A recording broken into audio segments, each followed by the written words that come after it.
Hello and welcome back to our mini-series on creating a simple live2d model. If you missed the last video, we went over all the steps on making a model like mine, as well as how to make your art workable to rig. So if you want to follow along and you missed the last video and you don't have your art ready, you should get your art ready so you can follow along with this video. So now that you have your art ready, all nice and separated in your PSD file, today we'll be rigging the separated art. We'll be doing a very basic movement like this. It's nothing too fancy, but hopefully this helps you get the super basics down of live2d to learn more from advanced tutorials if you want to improve your range of movement. It's also great for getting used to the UI and how everything works in the program without being too overwhelming, hopefully. And of course, the program we'll be using is live2d Cubism. We'll be using that to rig our model and give it life. To download the program live2d, you're gonna want to go to the description below and click on the link. Should be the first thing in the description. So once you click on the link, you'll be sent to this page where you can just directly download live2d.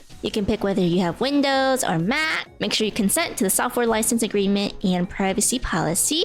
If you already have live2d downloaded, you can download updates. If this is your first time downloading it, you're gonna hit first time download and you're gonna want to put in your email address. And then of course, you're just gonna hit download the latest release version. You'll be sent to this page and your download should be starting. Just open up that .exe and go through the installation process. And if it's your first time downloading live2d, you'll be getting two new desktop icons. You should be getting the live2d Cubism editor and the viewer. The viewer is just for looking at what you rigged. But if it's your first time downloading live2d, you will get a free trial of the Pro version. There's a free version of live2d and a Pro version of live2d. Obviously, free version is free. The Pro version is a subscription. You can check their site to see what you can do on the free versus Pro. You can still create pretty hefty models with the free version, so if you are out of your free trial, don't worry about that one. So if you're on the free version, you will have restrictions, but you can still make a pretty good model. Of course, I personally have an annual subscription that I got with a discount. If you're ever thinking about purchasing a subscription, they do have a student discount if you're still a student and other various discounts that pop up here and there. So I would definitely make use of those. I usually go for like their New Year discount or spring discount. It gets a little pricey, but I personally use live2d all the time for different projects and commissions, so I make my money spent back relatively easy. And you know, if you're on a budget and you get really good at the free version, you know, you can pop like 15-ish USD for a month, try to rig a really nice model within that month. But now that you have live2d all downloaded, let's open it up. Just remember, we are opening live2d Cubism editor. Today we are using the 5.1 version. Alright, so here we are in live2d Cubism editor. For today's tutorial, we are going to be going through everything pretty briefly, so if you find that the pacing is a little too fast, I'm not explaining things enough for you, feel free to check out my beginner tutorial series for something a little bit more in depth. If this is your first time opening up live2d, you'll probably notice that your workspace is a little different from mine. All of these tabs here are probably in different spaces. You can click and drag the titles of these tabs, move them around. So if you would like to match yours to mine, feel free to. You'll probably also notice that I'm on dark mode. If you want to also be on dark mode, just go to File, Environment Settings, and it'll be the first option here for you to switch to. So let's open up our PSD. You can drag your PSD file onto live2d or click File, Open, search for your PSD, open that up.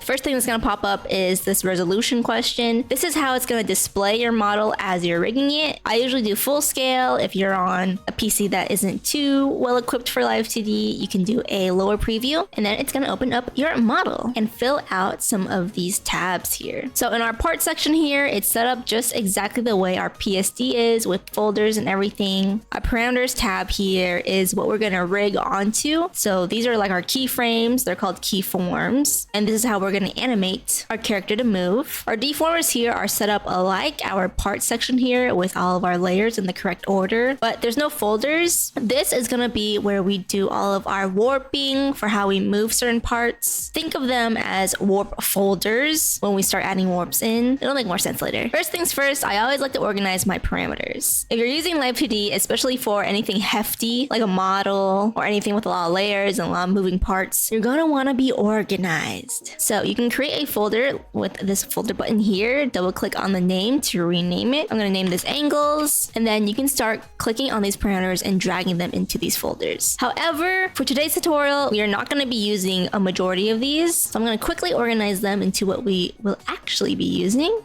Alright, so these are going to be the parameters we're using for today. In my angles folder, we are only doing angle Z. In our eyes folder, we're doing eye L open, eye R open, and eyeball X and Y. For brows, we're doing brow L and R Ys only. For our mouth, we're just doing mouth open. And then for breath, we're doing breath. Everything else I placed in a MISC folder. You can go back and rig these after you're done with this tutorial. I would advise not deleting these just because when you make a new parameter, you're going to have to make sure that the ID and everything is correct. So I'll put those away for now. You can also right click on these folders to change the color.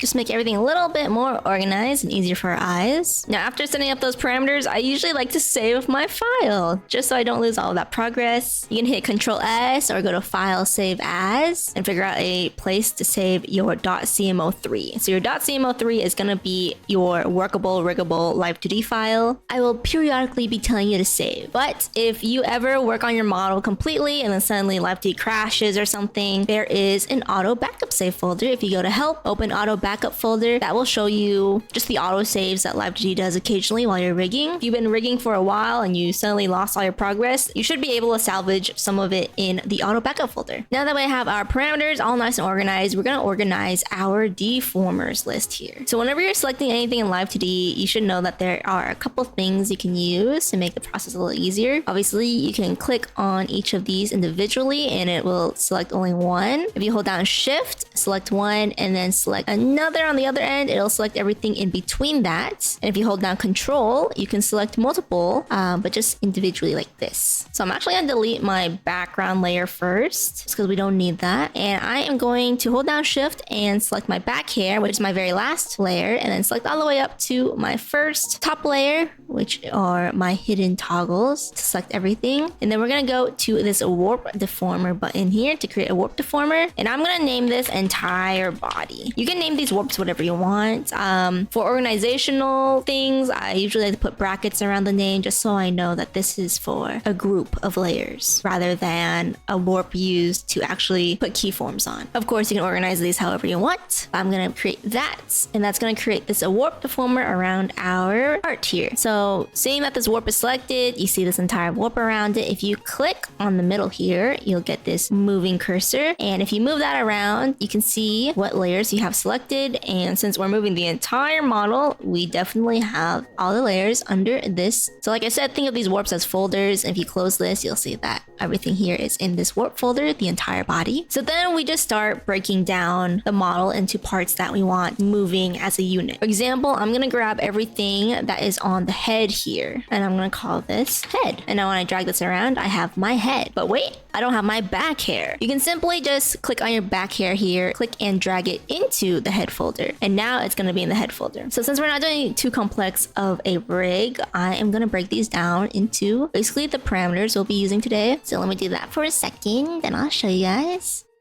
Alright, so under my head, I have my earring, monocle, nose, face. And then my hair is all grouped up, my back and front hair, my eyebrows, my eyes, and my mouth. So feel free to set up in a similar way or do your own way. You'll also notice that whenever you make a warp, it's actually going to show up in your parts folder here. We're not going to worry too much about the layers of these warps for today. Usually, I would advise just select these buttons here to hide any glue, rotation deformers, or warp deformers, just so you can see all your art in the right layers. So now that we are nice and organized, let's get to rigging. First thing we're going to rig are the eyes. Now to navigate around the canvas, it's going to be really similar to a lot of other programs. You can use your cursor to zoom in and out, and it will move around depending on where your cursor is. This is usually how I like to navigate my canvas. It's just easier for me. You can also use the magnifying glass at the bottom here. And of course, there are little other canvas buttons here for you to click on and navigate around. If you hold down the space bar, it'll hold up a hand and you can drag the screen around like that. So pick whichever way you like to use to navigate your canvas, and we're gonna zoom in on our eyes. I'm gonna open up my eyes warp folder here. Now, if you're not making a symmetrical front-facing model, this might be a little bit more painful for you, because if you have something that's symmetrical, you can actually copy and paste one entirely rigged eye to the other eye so that they're nice and symmetrical and you only have to rig one eye. So let's divvy up these eyes a little more. I'm going to take everything on my left eye here and turn this into left eye, and the rest into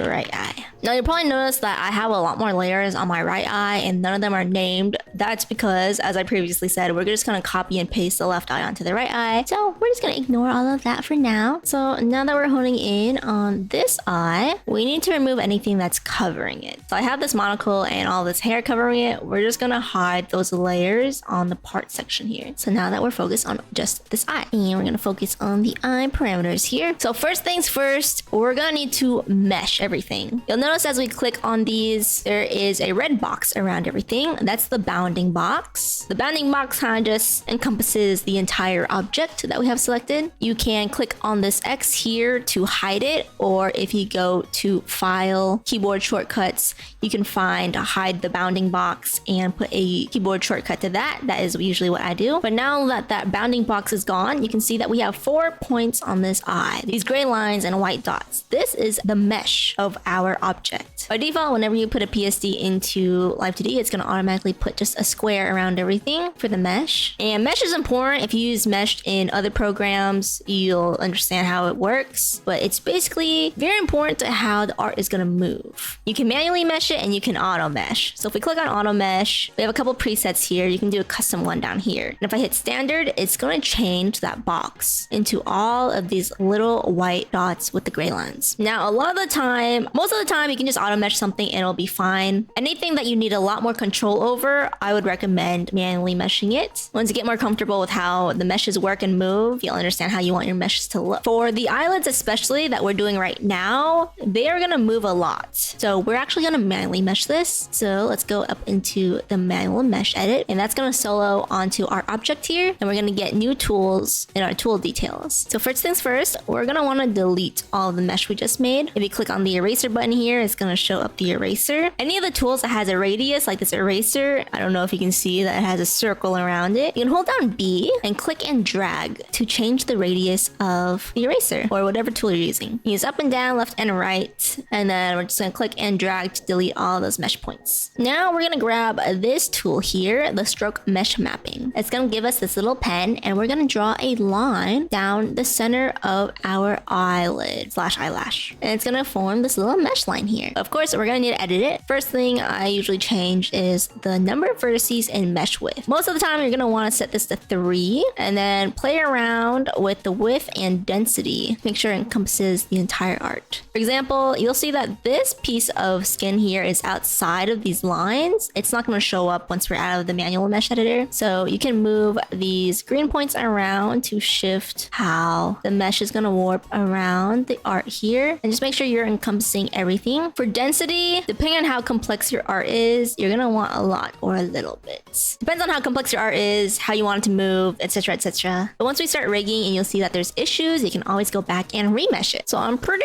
okay with this mesh, so we're just going to check out of that. And then we're going to put our first keyform down. Now, when we look at the model, we see this as this eye is on our left side, but it's going to be on the right side of the model. So we're going to actually want to rig this onto IR open, because this is the right eye of the model. I usually get really confused with left and right, so I like to right click on this, edit the parameter, and change the R or L into arrows pointing at which eye it is. It just makes it a lot easier for me. So if you want to do that, feel free to. And then we're going to add 2 keyforms. So there's a button for adding 2 keyforms and 3 keyforms. We're going to add 2. And that's going to add a keyform on either end of this parameter. So at +1 for this parameter, that's what our eyes are going to look like when they're open. And by default, it should be open.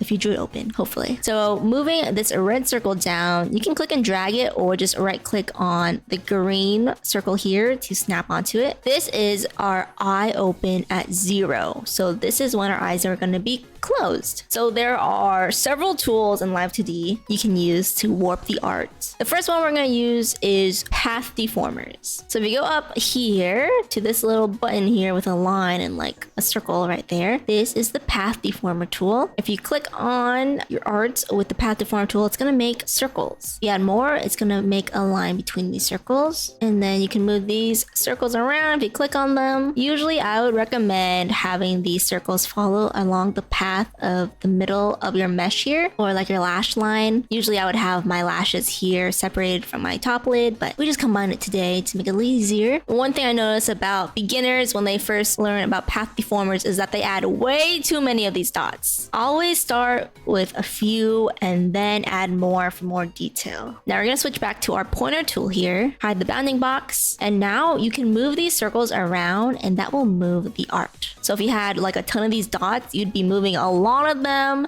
but your art might look jagged because it's not moving as smoothly. So like I said, just use as little dots as you can. And then we're just gonna shift these into a closed eye shape like this. And then you can go back and forth from 0 to 1 to see how your eye closes. If all these mesh points and all these dots here are confusing you, you can hit H and that will hide all the mesh and everything so you can see how your art moves a little better. And then just hit H again to see all the mesh again. So usually I would recommend getting like a general shape or feel, and then you can add more path deformers to fix it, or you can use the brush deform tool. So that's gonna be the one right next to path deformer, and it's gonna give you this big old circle that you can change the size of with holding down B. And you can click and drag on your art here, and that is gonna move it around like this. And you can edit the weight, your brush size, and the stiffness here. This is usually how I like my settings, but everyone is different. So sometimes I just like to hit H and I will change the size of my brush, edit here and there to get a more refined touch-up look to my art. And then of course you can change it here and there. And then voila, you have finished your first parameter rigged. So that's basically how you're gonna rig everything else, sort of. So next we're gonna go to our lower lid here. Again, I'm gonna hit it with a standard mesh. You can go and add manually mesh if you want. I'm gonna add 2 keyforms again to my bottom lid. And then of course you can use the path deformer if you'd like. I'm a little lazy, so I'm just gonna use my brush deform tool and move everything around.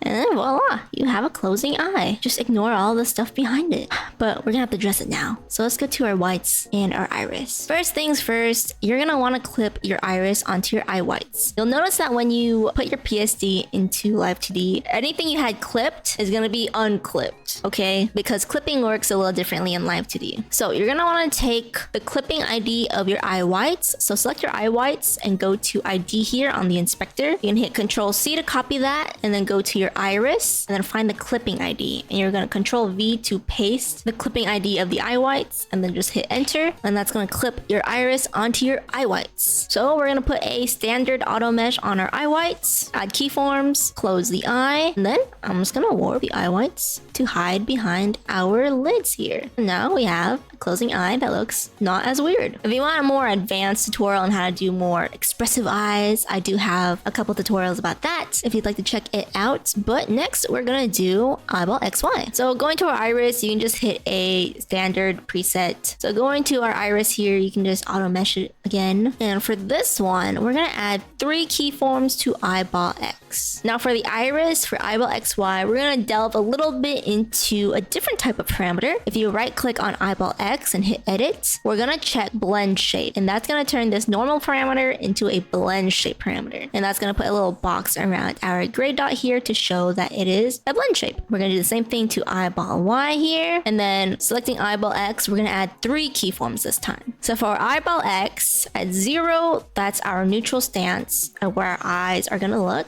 This is what your eyes are gonna look like when you look straight forward. At +1, this is when we're looking towards the right. So if you hold down Shift and click and drag the center of this bounding box, it will snap to an X or Y axis here. So usually I would just Shift, click and drag it a little bit over here to the right, and then we move back to 0. And of course at -1, this is when our eye is looking to the left. So you can look at that and see how it's shifting. And then we're gonna go to eyeball Y and add 3 keyforms here. We're gonna go to +1, that's when our eyes are looking up, and then -1 when our eyes are looking down. So if you move eyeball X to +1 and eyeball Y to +1, that's gonna blend those shapes together and make it move towards the corner. So you can play around with save that and see how that works. Eyes open and everything. But now that that's done, you officially rigged one entire eye. Congrats. Like I said, if you want to add more to your eyes, you can always separate more of your art, add more fancy layers, add more warps, more parameters to rig on, and get something more expressive. So now that we have this eye all nice and rigged, we're going to transfer it onto the other side. So select your left eye warp deformer that has all of your left eye under it. Right click it to select child object, and that's going to select the warp and everything under it. You could shift click to select all of these, but once you get to more advanced rigs, you have a ton of different warps and other things under your left eye. It's easier just to get into the habit of right clicking and selecting the child objects. But we're going to hit Control C to copy, and that's going to copy the warps and the layers and how the layers are rigged onto their parameters. And then you're going to hit Control V, and that's going to paste it. So everything you have selected now is our newly pasted eye. So you're going to want to right click on the eye, and we're going to hit Reflect. And we're going to reflect it horizontally and then hit OK. Now it should be reflected perfectly horizontal. If you have anything that is not symmetrical, you might have to go back and re-reflect those. If your eye is not placed perfectly over your original eye, it may be due to a couple things like your model not being centered on the canvas or centered to the parent deformer, which is eyes right here. You can double check by seeing that center of our eyes warp deformer is right down the middle of the face. So we know when we reflect our eyes, they're going to reflect perfectly over this vertical line. We're going to rename this to right eye. Select our old right eye, select those child objects, and just hit delete. Now, the thing is with the left eye is that our parameters are going to be the same. So of course, when we use our eye left open, it's going to open and close both eyes. If you right click and select all child objects again, you can actually right click on our eye open parameter here. Now that you have everything selected under this new eye, hit change.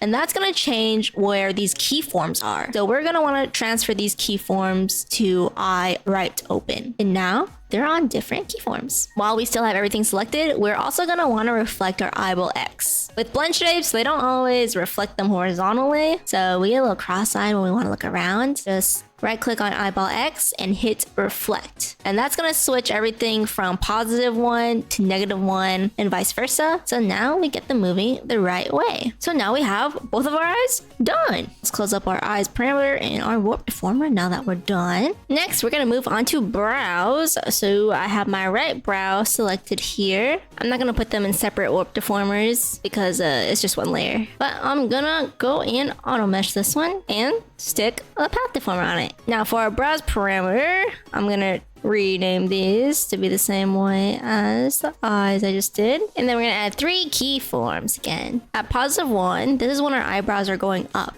So I'm going to hold down shift and click and drag our dots up to get a little bit more of like surprise brow. Shift that around, make it look all nice. And then at -1, it's just when our brows are lowered. So do whatever you want your lowered brow to look like. And then voila!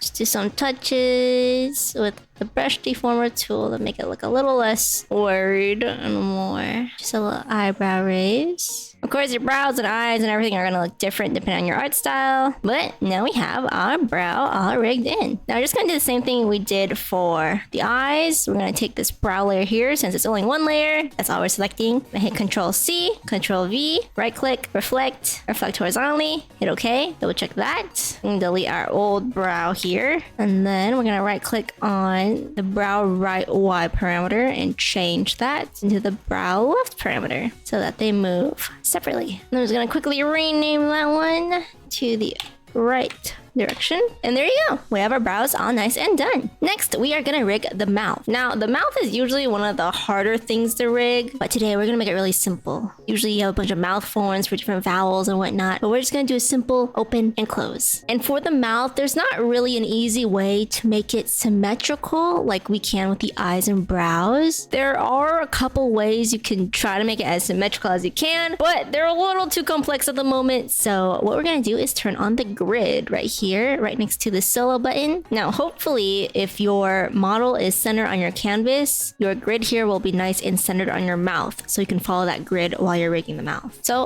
let's look at what we have for our mouth. Mouth is also one of the harder things to rig just because there's a lot of other moving parts. So I'm going to take our top lip here and our bottom lip, and we're going to give them a standard auto mesh. The mouth is also one of the parts that moves a lot. So you would want to have your mesh really nice for the mouth. Because you'll see here with the auto mesh, if we tried to move this mouth around to form like a rounder shape, you'll see here that we have these really jagged lines because of the mesh. So let's go into our manual mesh editor and delete all of our mesh points. Let's take out our stroke mesh mapper right here. And we're going to turn on mirror edit. Again, if your model is not perfectly centered onto your canvas and your green line here is not centered, you can change the axis position right here to move this green line and make sure it's centered. Because with the mirror edit, what we do to one side will be reflected on the other side. So it's really great for any art mesh or object that is, you know, a layer that has both the left and a right on the same layer, instead of like the left brow separated and the right brow separated, for example. So we can simply just draw a line through the lip line here, edit our settings. You're gonna want a lot of little pieces here. Be careful not to have too many. You don't want to make your mesh heavier than it should be. And for this, I like to focus just on the lip line here. Then you're gonna hit Shift E or click here, and we're gonna want to take our pointer tool here to delete one of these extra center points and connect them with the other pen tool so it all fits. Now back to our pointer tool, we're gonna select the very end corner of the lip line mesh here. Go back to our add point tool. Make sure your mirror edit is on, and we're gonna put another line just encompassing the rest of the skin here that covers our mouth. And we're just gonna hit auto connect. So since the skin of our mouth here is just all one color, we don't have to worry too much about the art getting messed up for it. So we don't really care about the mesh that much. So it's okay to have your mesh a little bit not as neat as our lip line here. So let's check out of mesh edit, and we're gonna do the same thing for our bottom lip. All right, and now we have our top and bottom lip nice and meshed. So I'm gonna actually make everything inside the mouth hidden, the throat, tongue, and the teeth, just so when we're making all the lips move, we don't have a, you know, a scene waiting for us under it. And then taking our top lip, I'm gonna add path deformers again, just 3, one in the middle and one at the ends. We're gonna add 2 keyforms to our mouth open. So at mouth open 0, that's our neutral default, our mouth is closed. And then when our mouth goes to positive 1, that is when our mouth is open. So you can move your points around. Usually I like to hold shift so I can try to make it as even as possible, making use of the guidelines here. Just get a little opening for the top lip. Bottom lip, we're gonna add path deformers, add parameters, add your keyforms. I'm gonna move this around as well. And then you can always go back into your path deformer tool and add more points and edit those as well, just to get the shape you want. And you can always reference your grid and see if everything is symmetrical. If you have any weird parts, you can always use the brush deformer tool to fix those. Make sure everything's looking good. You can also select both your top and bottom lip at the same time and use a brush deformer tool to edit both of them at the same time if you need to adjust the whole form. And then voila, we have an open mouth. Now let's toggle on everything inside the mouth. We're gonna do the same thing with our eye clipping. I'm gonna take the throat ID. I'm gonna select tongue, bottom teeth, and top teeth all at the same time to paste in the throat ID into clipping ID. Hit enter to clip all of those at the same time onto the throat. Also, side note, you can clip an item onto multiple things. Just click on this little menu here and select what you want it to clip onto. And then we are going to put another auto standard mesh on the inside of the mouth. So as you'll notice, when we clip our mouth objects to our throat, they don't actually show up all the way when our mouth opens because our original art is all the way over here. So I'm just going to take my brush deform tool, add 2 parameters onto my throat art mesh, and we're just going to drag it down so that encompasses the whole mouth, also the corners. And because our mouth has all that skin on the top and bottom, it hides the throat. Now there's a lot of different ways to do the mouth more efficiently using all sorts of like glue, clipping masks, inverted masks, but just for today's simple super beginner introduction, we're going to be doing it this way. But once you start to learn all the tools and how different things work, you can use more advanced rigging techniques for your models. So now that we can see all the pearly whites and everything, I am gonna take the bottom teeth and the tongue. I'm gonna add 2 keyforms of that. And since I have both of them selected, when I hold shift on the bounding box, I can bring both of them down. And I want the tongue down a little more so. And I kind of want the tongue a little bit more flat when the mouth is open. So I'm gonna hold down Alt, take the side of the bounding box, and drag it out. And that's going to expand the box and the art the same way left and right. You can also hold down Alt for the corners to move all of them the same way, and down just so that it moves everything kind of evenly from the center. So now we can see that moving. So I'm gonna move the top lip down a little bit on the open just to make it a little bit better with the teeth. And there we have it. We have our mouth open, all nice and done. Of course, you can move the top teeth, you can move whatever else you have in your mouth. But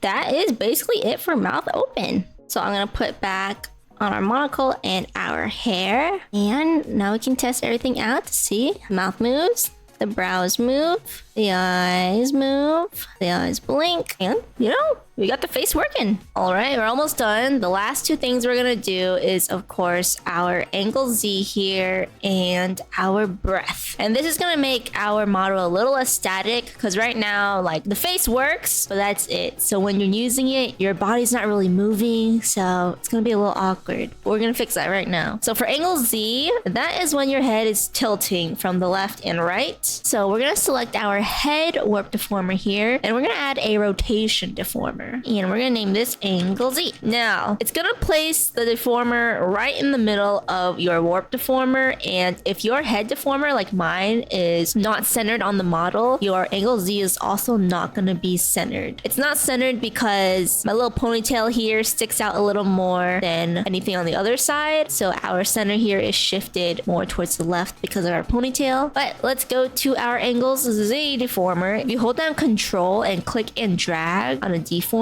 it's gonna change sort of depending on what you do, the position or the shape, etc of that warp deformer. And only do this when you have no keyforms on a parameter on that specific deformer. So we're gonna place this sort of at the base of our neck, where our neck meets our head, wherever you want your head to tilt from, and try to make it as centered as possible. You can turn on the grid to see if it's centered. You can also click and drag here to test if it is tilting the way you want it to tilt. And you'll notice that's going to tilt everything under the head warp deformer that we have, because that's what is under this rotation deformer. So once you find a spot you like, stick 3 keyforms on angle Z. At positive 30, we are going to be tilting towards the right. And since this is a horizontal deformation in a way, you can go to these 3 bars right here and click reflect motion. You're going to reflect this horizontally and hit OK. And that's going to make this keyform light up. And that means it's reflected it over to that keyform. So if it's reflected horizontally, it's gonna move in the opposite direction horizontally from the one you just reflected. So that just makes it nice and symmetrical and even. Of course, you are free to freehand it either way if you want to. Now at this point, you might have weird clipping issues or things that don't look right. For example, I have the back of my head attached to my neck, so you kind of see the back of my head here. My ponytail looks mostly okay, but sometimes it sort of clips out in weird positions, and just logically my earring should be dangling down at the angle that I am leaning towards. So if you have anything like that, easy fixes. We're gonna click on my earring here. I'm gonna add a rotation deformer for angle Z again. I'm going to hit down Control and take this to where my earring is originating from. So this is where it's dangling from. And you can also hit Control to control the line of the rotation deformer. And now I'm gonna add keyforms and adjust the position from where we are leaning so that it falls in the correct position.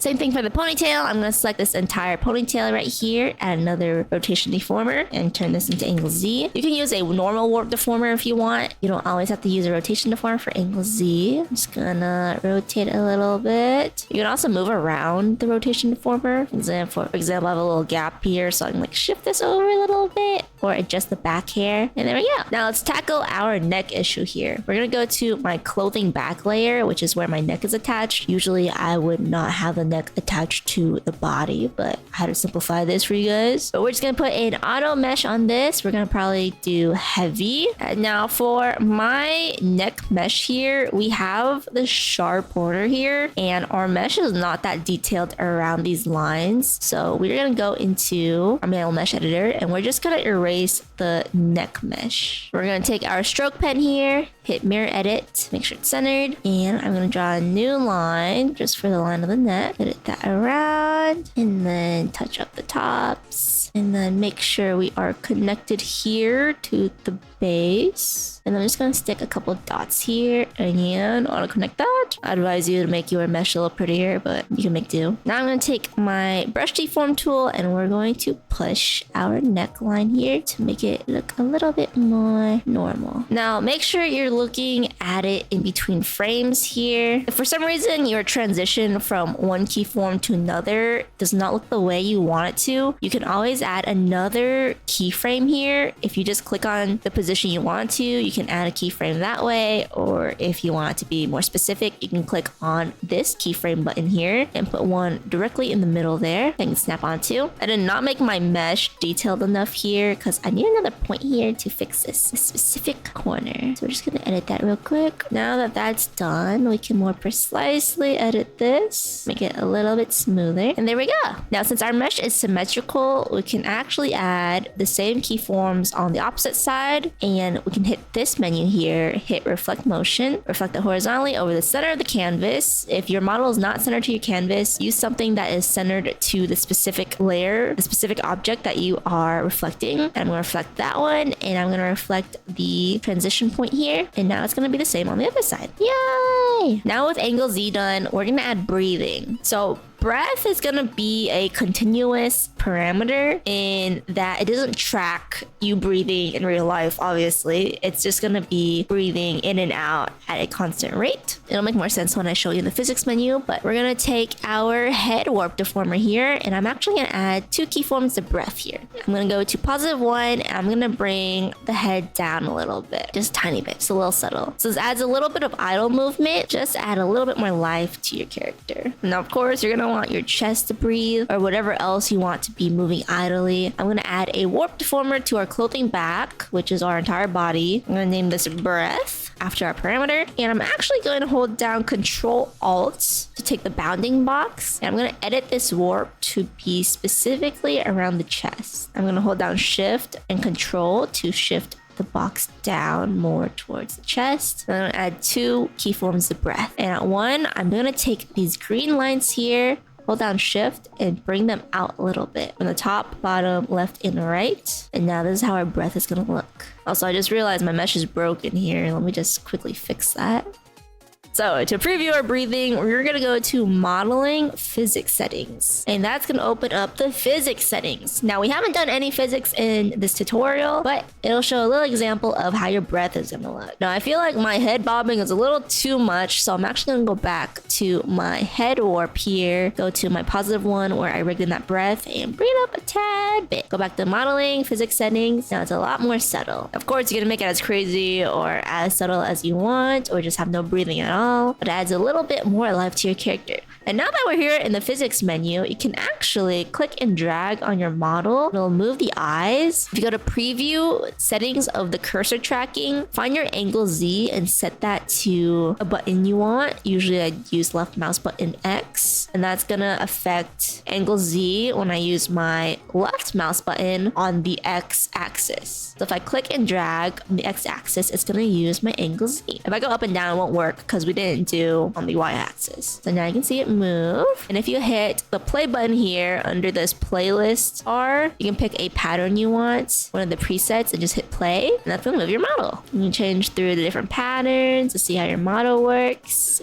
See if you need to change anything, if anything looks weird. You can actually connect VTube Studio to live2d and preview the model in real time. But now we are officially done with rigging everything that we're gonna rig for today's tutorial. Hopefully you guys did it. I hope it was simple and basic enough for you guys to understand, hopefully. So now that we're done with all of our rigging, we need to export our model. And before we can export our model, we need to make a texture atlas. So click on this button here that looks like a bunch of portraits to make your texture atlas. You can name your texture whatever you want. The width and height is gonna be how big your texture atlas is gonna be. Your texture atlas is kind of like this big old piece of paper paper, and you're gonna be gluing each individual layer that you have for your model onto it. So depending on how many layers you have or how big your model is gonna affect how big you want your texture atlas to be. The bigger your model, the more resources it's gonna take for your PC to run it, obviously. So if you don't have anything too strong, I would recommend like the 4000 by 4000 or lower. If your PC can't handle it, feel free to go bigger. If your art is really big and you do pick a smaller texture atlas, it is gonna shrink your art. So there may be quality issues depending on how much it shrinks. Just keep that in mind. And then we're gonna keep this default layout here and hit OK. So left here is all of our layers that we have here. The things we meshed will have this nice tight line around it versus the things we did not mesh. It's gonna keep that big old boxy mesh around it. So if you wanna be really efficient with your texture atlas, try to mesh everything that you can save more room on your texture atlas. You're gonna wanna make sure none of them overlap, by the way, because if your textures overlap, when you hit OK, you're gonna see random parts of different art on other objects. So just keep that in mind. And on the right here are our hidden layers that we did not rig in yet. For example, our toggles that we're gonna do in the next video, by the way. So if you're waiting for toggles, next video. If you click on one of your textures here, you can see the scale. So since our art was really big on a big canvas and we picked a smaller texture atlas, it shrunk the art. So now the art is around 57% of what it used to be, which may cause quality issues depending on the art. So keep that in mind. If you want to have 100%, you're gonna want a bigger texture atlas. Honestly, if I meshed everything here, I could probably make everything full size if I squeezed everything around. For example, I could move my monocle here or my ponytail if it was meshed properly, fill in those gaps next to our main body here. It's just a bit of a game of Tetris with the texture atlas. Now just hit OK and it's gonna load up your texture atlas. Might take a while if you have a lot of moving pieces. But now our texture atlas is done. Make sure that you don't have any pieces overlapping or anything. And then to export your model to be used, you're gonna go to File, Export for Runtime, export as an MOC3 file, and that's gonna have all these export settings. You don't really have to worry about anything here. Just hit OK, and then it's gonna ask you where you want to save it. So when you save your model, it's actually gonna export multiple files. So wherever you're gonna save it, make sure that you make a new folder, name it the name of your model, go into that folder, and then in the empty folder, hit save. Usually to make this easier for myself, I just go save it directly into the VTube Studio live2d models folder. So I can just open up VTube Studio and use it straight from there. But I will go over all of the VTube Studio setup stuff in another video. Oh gosh, this video is a lot longer than I wanted it to be, but I hope you guys learned something. I hope that was nice and simple, very basic. If you guys have any questions, feel free to ask in the comments. I'll do my best to get to you guys. But yeah, that should teach you all the little basics. And then once you get more of the basics down, and start learning all the advanced stuff and start doing fancy things in physics. Physics are always fun. In the next video, we'll be doing toggles like this or this. Pretty basic ones, not like my rat one with my tail moving or anything, but we'll be doing toggles in the next video. So for my people who are always asking for toggles, it's coming. It's coming soon. I hope you guys enjoyed the tutorial. After the toggle tutorial, we will be talking more about using your model in VTube Studio and importing it into Discord or Roll20. So stay tuned for that. Hopefully you guys can get your models rigged by the time I get the toggle video out. But good luck everyone, and thank you for watching. Goodbye. I will see you very soon.